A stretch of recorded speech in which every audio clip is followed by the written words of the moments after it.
Okay, wrestling family, how you doing today? Wrestling Fan Podcast has Yahya Thomas with us today as a special guest.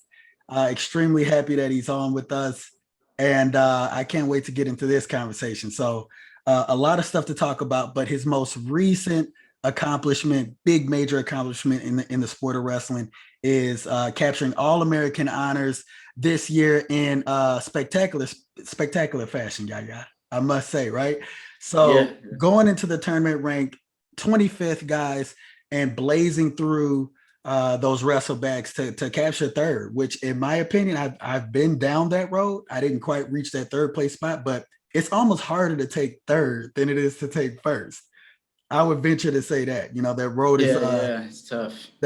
tough. Yeah. So listen, guys, we're gonna get into a lot of good conversation and get to know Yaya a little bit and get his thoughts on his recent national accomplishments. So thanks for being on, Yaya.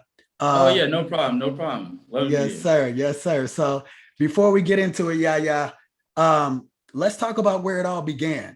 Me and you were both Harvey Twisters. We have our roots, our lineage there.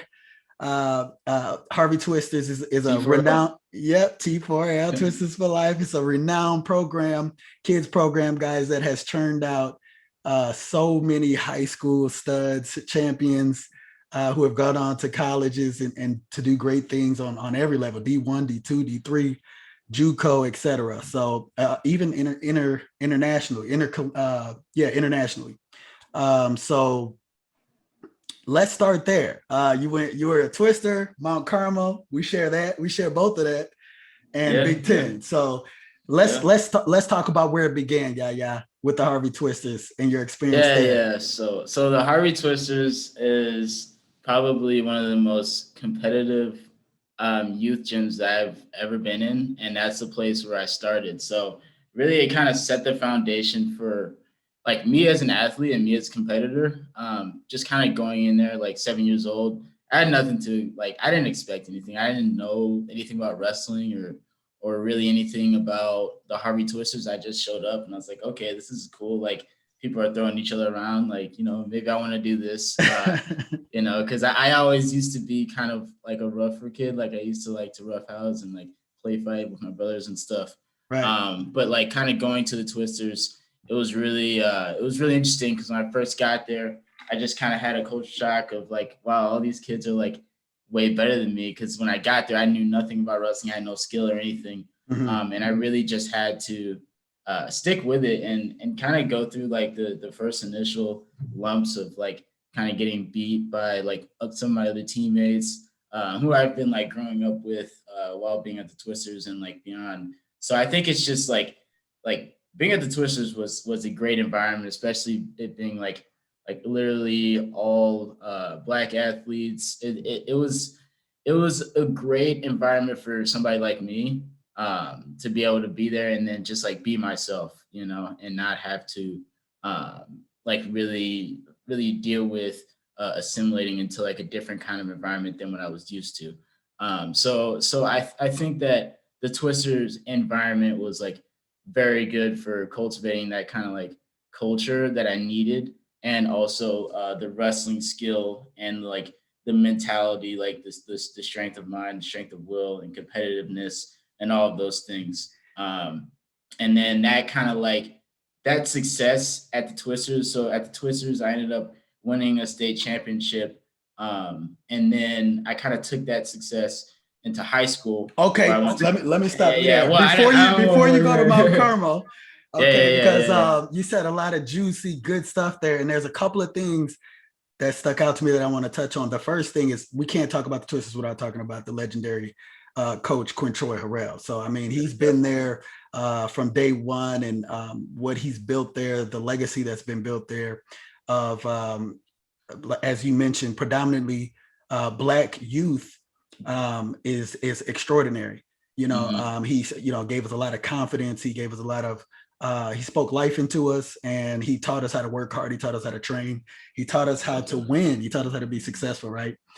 So that's where it began for me too. At age 4 or 5 is when I started. You started at Oh, so you 7, started a little bit earlier than right? I I did. had the pacifier, and I was out there. I I got was you. out there, but So that's the first thing. I wanted to get to your thoughts on who was most influential to you in terms of coaching there, because I know Quint had some support as well with coaching. So who were some of the people, and it could be, you know, even your father or a family member as well, but who were the most influential folks when you were that young in cultivating that competitive spirit, if you will?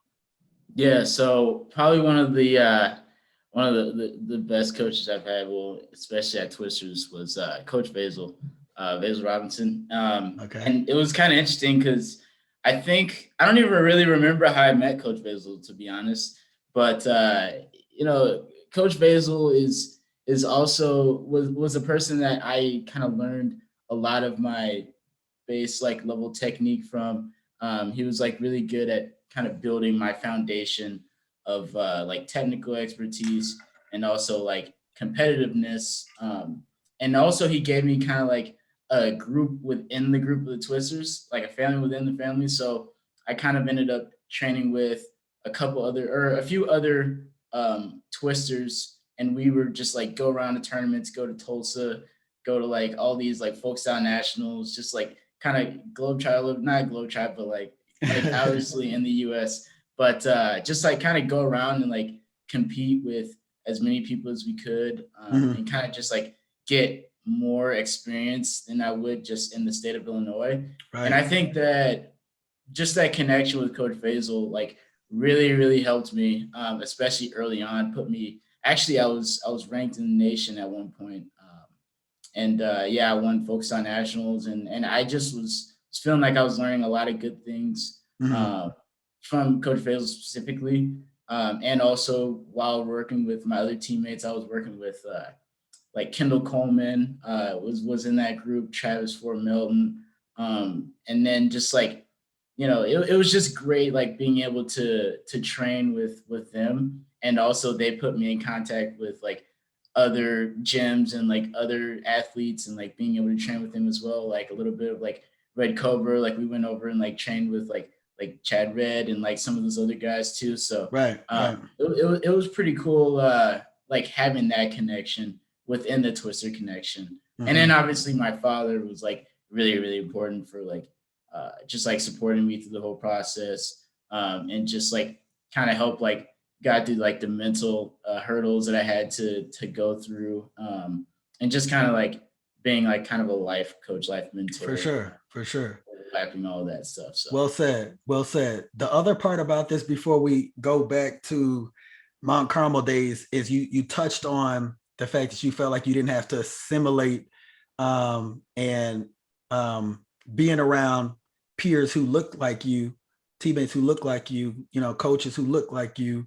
And I'm talking about, you know, you being Black, what that meant mm-hmm. to you and why that might have been a factor for you. So you can explain it from your perspective, and then I'll definitely tell you from my perspective as a kid, because we also went on to high school where then Right. it's not predominantly Black, you know, it Mm-hmm. then quickly becomes predominantly white, and then you take that Exactly. Yeah. on to collegiate level, right? And at each of Mm-hmm. those levels, you know, I was a team captain, so it was different. You know, I had to adjust and understand people once I got to high school and continue to do that and grow as a young man in my understanding as a collegiate. So I'll let you speak for on it, and then I'll hop in because I think that's it's a good and important thing that folks should know, should hear about. You know. Yeah, I mean, like I said, kind of that was I think that the Twisters like one of the only predominantly Black wrestling programs, and not only that, but they're extremely good. Right. We're known across the nation. Like youth wrestling programs know about us, Mm-hmm. and especially in Illinois too.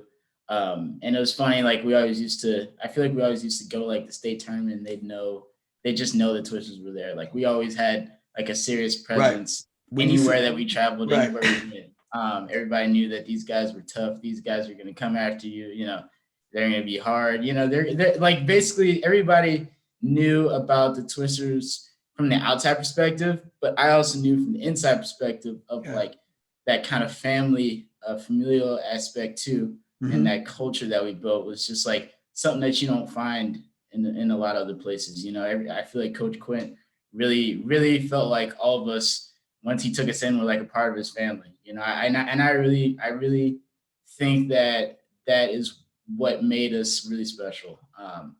And that kind of made us be able to stay like close knit as a team, and be able to like reach out to Twisters like further along the road, even though like they're not like competing under the Twister name anymore. It's like T4L, like I said, you know. So that kind of basically being a Twister for life mindset and kind of culture, like really, I think that really helps the program and like helps people be able to come back. And I think that it being predominantly black was really a big factor in that, because essentially like it's the only place that's really doing that, you know. And it's really special that we're able to do that in a sport that I feel like is predominantly white, and like be able to kind of create that like subsection of like, okay, this is like a predominantly black team, so we're gonna Right. like run this like, you know, basically with that in mind, and we're gonna, you know, basically build the culture that you're used to, and we're not gonna like make you go into a different culture than what you'd be used to. And I think that was great from a foundational perspective. It made me be able to go into wrestling without having to deal with a lot of other things. I could just focus on wrestling, you know, because I didn't have to adjust to all these different things, all these different social and cultural things that I didn't know how to deal with at that time. Right. So yeah, I thought it was just really good being able to start there and like be able to grow from the Twister experience. I would have to completely and utterly agree with you. And I'll take my experience now, right? I'm a little bit older than you. And I'm in the professional world. I'm in corporate America, right? So there are some arenas and avenues that I go to on the corporate stage where you see very little people of color at all, like to this day in 2021, right? And I'm in banking, I'm in the financial industry. So Right. when that happens, I'm personally comfortable in that avenue because of the confidence that I built as a child, like my confidence in myself, my abilities, my ability to do whatever the job is or what have you. Right. But I will tell you this, you notice it, and you better believe if I'm noticing it, the people who I'm around notice it too. They notice who's that one black guy, you know, Right. what is he doing here, you know, so to speak, or, you know, what's his role? What is it? So you get that. And and this is not something I'm making up, because if you start having conversations with some of those same folks that are in the room, it's telling, like, you know, what they'll say to you to get to know you. And it's interesting, you know, kind of how they position it sometimes, because it's obvious that they notice your race, you know, and they Right. notice that you're there. So it's not something that's in our minds that we're making up as black people. It's just a reality. It's a fact of life. But I think one of the good things about wrestling that gave me, like you said, is having that foundation as a child, and having that confidence and seeing people who look like me winning, seeing people who look like me working hard, sacrificing, grinding, and you know, accomplishing things. So it just gave me this profound confidence to go through it, no matter what aspect of life I was at, to hold on to that confidence in myself. So if somebody said something contrary to anything that lined up with confidence or winning, I knew that they were a liar, because all my life I had been winning, right? All my life I had been seeing other people win, so that you can't tell me, you can't look down on me or say something negative about me, because I know you're a liar. I've won all the time. You know, but anyway, I won't beat that down, but I just think it's super important and relevant in today's world, because here you are, you're super bright, super intelligent, successful as an athlete. You're going to one of the top universities, Division I academic universities in the country at Northwestern. You know, you got it all, you know, and for you to say that, people should listen. You know, you're not saying it for no reason, as it relates to your race. So we want our experience to be better, for lack of a better word, you know? Yeah. So, Definitely. and we're working towards that. And, you know, the racial climate out here right now. So it's definitely relevant. But let's go ahead and move on to Mount Carmel High School, right? Talk about that transition, and talk about that transition from Mount Carmel to Division I wrestling at Northwestern. You got the floor. Yeah. So Mount Carmel was really interesting. I feel like Mount Carmel was just a really like kind of another culture shock. I just like when I first got there, like like I said, I didn't know what to expect going into to Mount Carmel, but when I first got there, first of all, it's all boys school, which was not what I was used to. I was in a co-ed elementary school, and I got there, and then it was also like predominantly white. Not like few black people. Like there's definitely a black presence there, but it was definitely predominantly white private institution, private school. And I think that having to adjust myself socially was like one of the biggest hurdles I had to make. Gotcha. And I think that there's a lot of things that people that aren't black might like overlook that are like really important, and just like things that like black people have to like adjust to when entering new environments, and part of that is just the way that we carry ourselves. Like we can't like necessarily carry ourselves the same way as we would like around family, you know, like and I think that it's really a big deal because like essentially we have to, I feel like we always have to be the best that we can be. Like we can never like have an off day, or we can never Right. uh like nobody gives us any slack, you know, like we have to always be putting our best foot forward and always be showing our best interests, our best efforts, in order to really be like seen as basically like competent in society. And I think that, you know, maybe that's not like a great thing, but for me, it was like beneficial because I basically had to learn really quick how to do all those things, how to like really work hard and show that like I was really doing my best, you know, and I had to learn how to uh, deal with different people, different kinds of people. I had to learn how to deal with different perspectives than my own or any perspectives that I had dealt with previously. And I think that that kind of like opening my mind up to like the world a little bit more and like different types of people that there are was what kind of was starting to happen in high school and like in college. Like it definitely even happened more as I started to like meet like even international students and stuff like that, people from different countries. But keeping on Mount Carmel right now, um, and specifically wrestling, I think that it was a lot different of an experience being on the Mount Carmel wrestling team versus the Harvey Twisters wrestling team. Hmm. I still felt that closeness with the team, but I still was also noticing that I was a little bit in a minority role in terms of my race, Hmm. and I think that that kind of pushed me to really feel like I needed to succeed because I'm like, all right, well, if I'm the only one here, like I got it, somebody's got to do it, and like I got to do it, you know. So Right. that really pushed me to work as hard as I could, um, and just if not just for myself, but to inspire other Black people on the team, other like young up and comers, you know, that Hmm. they can do it too because somebody inspired me. So I feel like I should inspire someone else too. So I think that uh, being on the team and like being in the environment of like maybe not something that I was completely used to really stretched my mind and stretched kind of every part of myself to really be able to fit the bill and to be able to succeed at that level. Yeah. Uh, yeah, so it's a lot. It's a lot of stuff going on in Carmel. I hear you, and Yeah, I lived the same experience, and I would tell you, you know, just from an athletic standpoint, Mount Carmel's got some powerhouse athletes. You know, they got some good definitely. football Yeah. players, baseball, Hmm. basketball is pretty good, and wrestling is tough. Obviously, we've got a legacy there as well, and a lot of it is built between Harvey Twisters going Yes, to that definitely. program. Yeah, those So Williams brothers, yeah, all yeah, those yeah. great twisters. But Yeah. I had a lot of brotherhoods, formed a lot of friendships and bonds Hmm.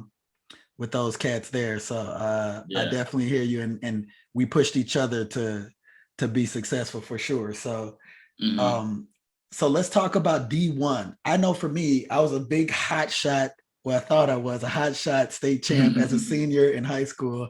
And then I get to college with this cocky attitude, and I'm humbled. I'm humbled immediately as a freshman because the style of wrestling. Yet I have to like make this other leap of Right. improvement. I have to think on a different plane mentally. My emotional maturity needs to be there, and being an older person now, I have a deeper understanding of the emotional maturity part. But I feel like mentally and like physically, I really had to work hard to um, up my game, and be Definitely. competitive and get some wins on that level. So talk to me a little bit about your experience, your personal experience from going from Mount Carmel having successes at the Twisters to Mount Carmel to the leap at a Division I university, Northwestern. Yeah, so being at Northwestern is it's awesome, and I think that kind of what boils down to at Northwestern is like was really like balancing the academic side and the athletic side because, Right. like you said, Northwestern is one of the highest level institutions in the Yep. country, right? Sure is.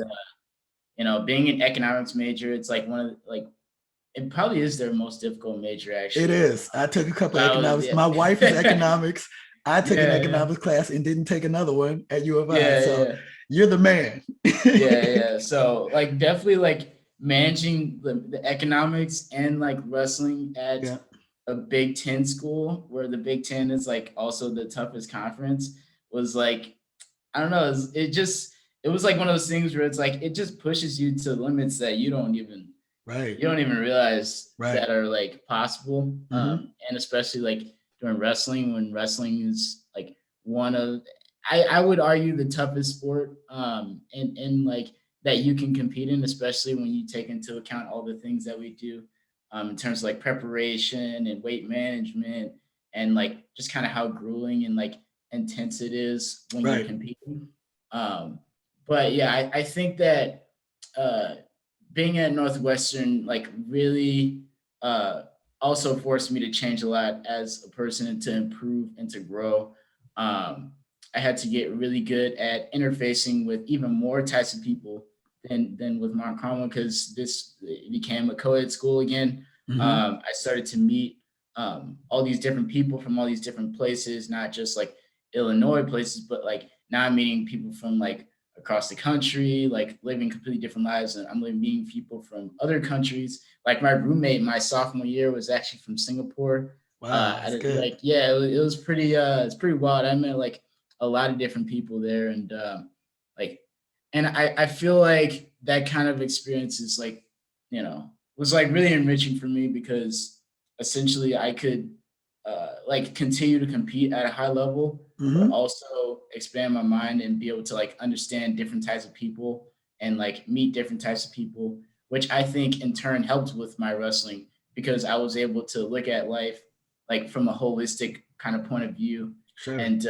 like not be so narrow minded, like be able to be more like open minded, and that kind of helps me with like learning new technique and learning new strategy approaches with wrestling and everything. Mm-hmm. I feel like I had a little bit of a different, maybe slightly different experience in terms of coming in with my high school experience. I never won a state championship. The closest I got was third place, um, and I think that coming into college, I wasn't really expecting to be the big dog. I didn't really know where I wanted to be. I knew that my expectation is always that I'm gonna win, and that just was instilled in me from a young age. Like being at the Twisters and like everywhere we went, we just like, hey, we're about to win this. Mm-hmm. Um, but I think that coming into college, like I didn't have like the pedigree that said that I would win. I was kind of a little bit of a dark horse, I think, in terms of recruiting. Yeah. And coming to college, I just started to learn all these new techniques, all these new strategies. My coaches were really, really good, and they're really young and hungry to help uh, us succeed. Right. And like my coach Coach Matt Storniolo, Mm-hmm. Andrew Howe, Cody Brewer was there at that time, Jimmy Kennedy, like all those guys are really young and like helping me succeed, and like they're really close to the game that I was in. Like they're not as far removed as like an older coach, So they understand everything from a more recent point of view, and are able to like help me navigate through like some of the challenges of like wrestling at like a seriously high level, Right. uh, a seriously high level conference, and like just like NCAAs in general, like just competing against all these high level opponents and Yeah. everything. Yeah, for sure. So yeah, I think that it was great. I mean, it's still great. Like I still have some more time here actually. So yeah, I'm looking forward to it though.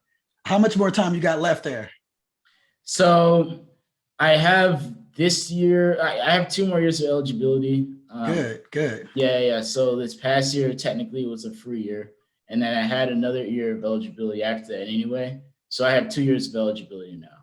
All right, Um, good stuff. so yeah. So I got some time. Excellent. I'm looking forward to seeing you snowball this outstanding performance at the Nationals into your remaining couple of years, man. I'm excited Thank you. for Yeah. you. I'm proud of you. I'm just super happy to be a spectator, and I know everything that you're going through. So I'm wishing you the best. I'm praying for you. I want to Thank you. give you your kudos and your props because I think you had like midterms during Big Tens and then finals during the Nationals time period. Yeah. So you Yeah. spoke a little bit about juggling both. So I want to give you your kudos because you're are you all American in terms of academics as well at Northwestern? Yeah. I'm academic all Big Ten. I mean, come on, let's stop. Cut it out, knock it off. I mean, you're great. So I want to give you your props there. Continue to just kill it. You're doing great. You know what I mean? And I'm telling you, whatever you do post college life, I'm not going to say it's going to be easy, but you'll be prepared for it. You'll be equipped for it. You'll be ready to wheel and deal out here on a professional level. If you choose to be an entrepreneur, if you choose to work in corporate America or whatever the case may be, you'll know how to put in those late nights, early mornings. You'll know what it means to be dedicated. You'll know, I mean, wrestling gives you so many core qualities and values that I'm just excited for your future, even beyond wrestling. So it makes me happy. Yeah, Trust me. These are the things that I think about, when I'm thinking about Yahya Thomas. So I'm pulling for you. But before we wrap this up, I want you to talk a little bit about your experience at the Nationals, how you felt. Like, I know I spoke to you briefly about that 3-day grueling tournament. So it's not March Madness. For us, it's March Madness, right? Right, yeah. So in that 3 days, you got to make weight, right? Every single day. Yeah. Go through those grueling matches, black eyes, whatever dinks you get on your wrists or ankles, you do what with them? You tape them up and you go back out there. Best you can, yeah. And you hobble out there. I was popping those things like Skittles. They don't even work for me. Yeah, I know, right? But long story short, Yahya, tell the listeners what it means to go in the tournament 25th. I think you took 8th at the Big Tens, right? Mm-hmm. Yeah. So it was a tough tournament there. Tell me about your mindset coming from the Big Tens, going into the national tournament. You had 2 weeks to prepare your mind, fine tune probably a few little things, but not much because it's not a whole lot of time. I'm sure it's mainly mental and emotional preparation at that point. Talk to us a little bit about that, and then tell us your mindset at that national tournament going in at 25th, and then blazing through those wrestlebacks as it happened. I know I said a lot, but see if you can start there and give us I can definitely walk through it. Cool. So Big Tens, a little bit of a tough showing at Big Tens. Yeah. And I think that Big Tens, like it really showed me a lot, and that was my best finish at Big Ten. So I mean, in all honesty, it wasn't like, I don't think it was a bad tournament, but I do think that I could have wrestled a lot better, and I learned from that tournament just kind of how hard it is to wrestle close matches. And I think I talked about it in my interview at NCAAs after the tournament, but I think that a big thing that I learned going into nationals was I needed to learn how to score points early, and I needed to learn how to get myself ahead so that I'm not dealing with these matches that are going into overtime or like these 1-point matches. Like every single match I lost this year this past year was like a 1-point match or an overtime match. So like basically I'm realizing like, okay, I can keep these guys from scoring on me.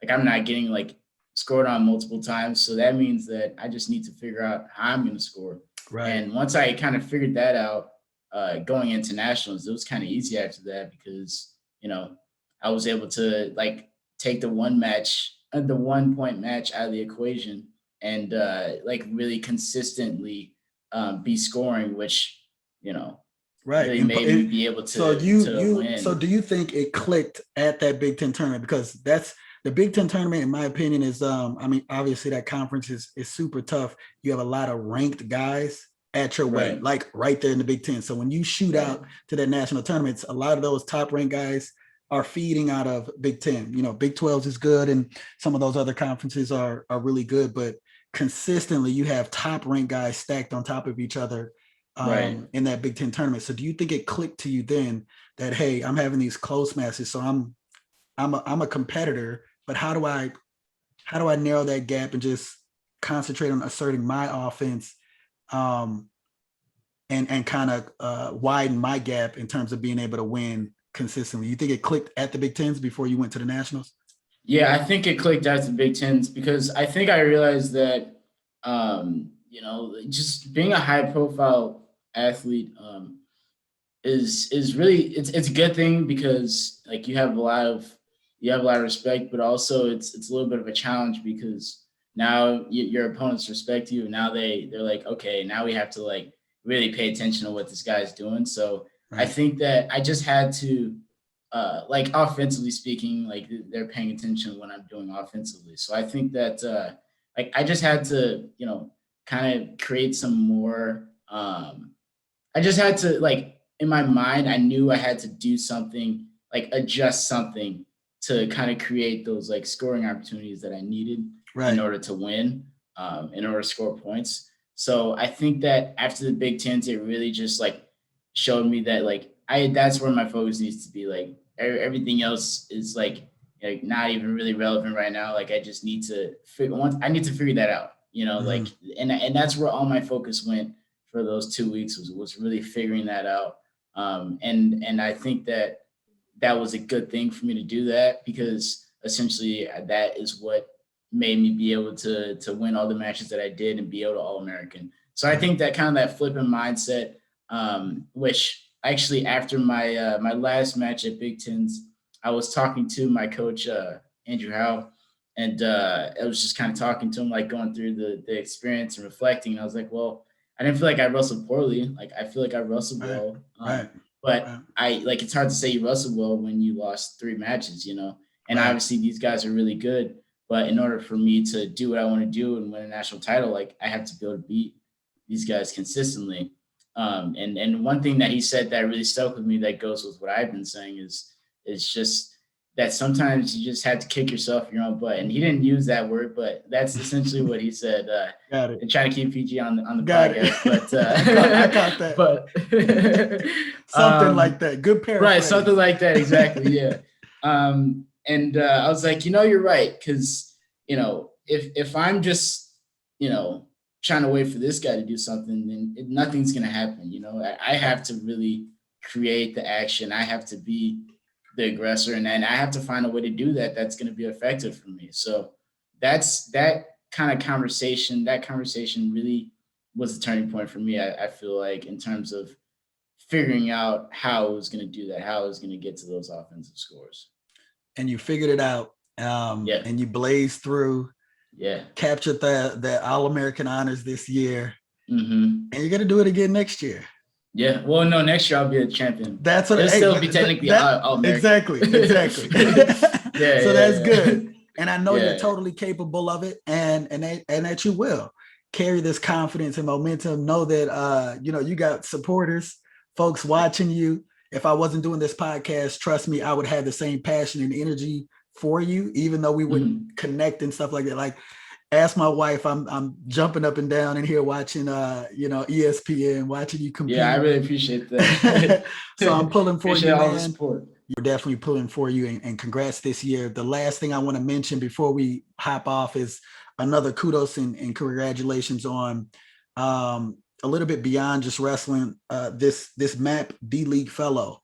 You got some honors and accolades with that. I want you to just tell listeners a little bit what that is. And I think it's super important because it demonstrates what a awesome, well-rounded just individual you are. You know, you're a powerhouse, and I want you to just shed a little bit of light on that organization, and you're a part of it, and the honors that you just captured.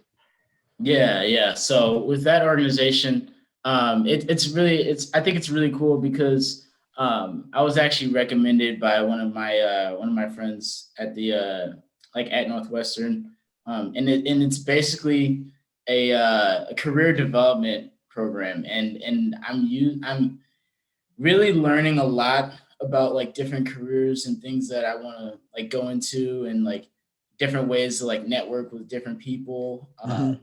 And that program is really kind of good because it creates a curriculum, so that I'm not having to like search up stuff on Google or like go to like all these different sources. Like it's all this information is in one place, and they kind of do it in a really good way of like lining it up.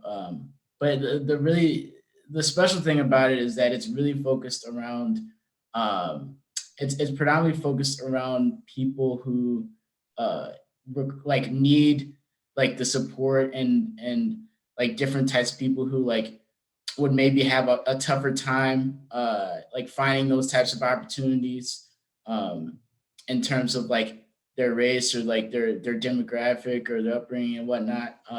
And I think that that really struck me and was like why I wanted to join the program, because I could network with like a lot of people who are like going through the same like struggles that I go through in terms of like fitting in like all these different places, like all these like predominantly white places, and like try to like network with them and like kind of get their experience and their perspectives on everything, and also like how I can navigate and create the career that I want. So I think that it's a really great experience, and really great opportunity. I'm happy to be a part of it. So. Very good. And that's Make a Play, right? Make a Play Foundation. Make So a play foundation. Yep. big shout out Making to a that play on and off organization. the mat. That's right. Big shout out Yeah. to that organization. And one thing I'll say in wrapping this up is, yeah, you don't have to fit in. You know, I don't have to fit in. I think that's the problem. You know, this idea of assimilation, it shouldn't be anymore. Like there shouldn't be this standard that they think they are the superior ones, or that we have to fit. Like we shouldn't have to assimilate. That's the whole Hmm. point of it, right? You should be who you are. You're Right. intelligent. You got the academics. You got everything. You don't have to Right. fit Yeah. in. For you to fit in, I guarantee would make you less of who you are, right? Hmm. So I think that's important to note. So on your quest, on your path, know that you already are. So don't try to fit in. Try to be the best you that you can be, and project that positivity onto others, no matter what their race is, right? So that's what I try to do. I take note of the problems that exist in society, but my main point I always come back to how I want it to be, and I try to project that, which is confident, fun, and and engaging with all people. You mentioned having a roommate of a different culture and how much that meant to you in a positive way. Other people need to understand that too. It's not for us to assimilate and for you to be this standard. It's for you to understand that we're all amazing, right? Everybody's amazing. Different cultures are Right. amazing. Learning about different cultures is amazing. And America is America, and all parts of the world. I don't want to just strictly uh, keep it to America, but it's because of our differences, and it's because of everybody's collective thought process. Thinkers, engineers, they're of all races. They're Hmm. of all races, and everybody should be given their due process. That nobody should be assimilating to any race. Period. Definitely, I You agree. see what I'm saying? So Yeah. change your verbiage there. Stick with me, man. I'm your brother, and not just because we're both black. I'm your brother from the spirit, you know. Hmm. And Yeah, I feel you. and I have brothers too. I have brothers that are of different races. So I Hmm. need this is great. This is great food, and this is what people need to understand. We're not fitting in anymore. We don't fit Right. in. Right. All right. Right. Right. We're being ourselves, and we're gonna walk Exactly. and talk, and we're intelligent. We're gonna be ourselves. Okay. So listen, thank you so much for your time. We're gonna stay in touch. This is Definitely. obviously for me and you, this is beyond just the podcast, but I love you, brother. And thank you for joining Wrestling Fan Thank you for Podcast, and having me. yeah, spending this time with me. And Yeah. everybody who's listening, follow us on Instagram at Wrestling Fan Podcast, and just expect more content. Thank you so much, Yahya, and we'll be talking soon. All right, brother. All right. All right. Have a good one.